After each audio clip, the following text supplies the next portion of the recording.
Hello everyone, অনেকদিন পর তোমাদের জন্য একটা ছোট্ট ব্লগ নিয়ে চলে এসেছি। আমরা যাব ভুবন পাহাড়ে, তার জন্য ডেমো করে আমরা করিমগঞ্জ চলে এসেছি। করিমগঞ্জ থেকে বাস ধরে আমরা শিলচর যাব ভুবন পাহাড়ে। আর একটু একটু ভুবন পাহাড় দেখা যাচ্ছে দূর থেকে।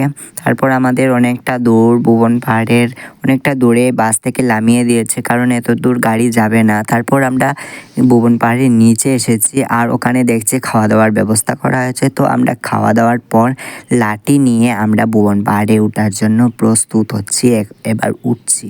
এই হলো আমাদের উঠার স্টার্ট। তারপর অনেকটা রাত হয়েছে, ভিডিও করা হয়নি, দু একটা ক্লিপ নিয়েছি।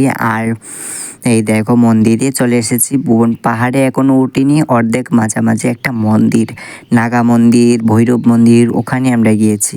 আর এখানে ভিডিও করেছি, ফটো উঠেছি। আর মন্দিরটা বেশ খুবই সুন্দর দেখতে। তারপর ওখান থেকে অনেকটা দূরে একটা গুহার মধ্যে বড় নীলকণ্ঠ মন্দির আছে, ওখানে আমরা ওখান থেকে চলে আসলাম। আর সকালও হয়ে গেছে, আর লাইনে লেগে পড়েছি মহাদেবের উপর জল ঢালবো বলে।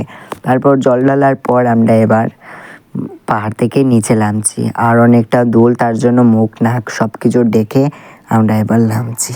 ভিডিও করার তো কোনো মুডই ছিল না, কারণ শরীরে অনেকটা দখল গেছে। তারপরেও দু একটা ক্লিপ নিয়েছি।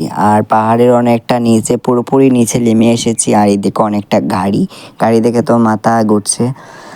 আর তো গাইস, ভিডিওটা যদি ভালো লেগে থাকে তাহলে লাইক, কমেন্ট, শেয়ার, সাবস্ক্রাইব যা যা করার করে নিও।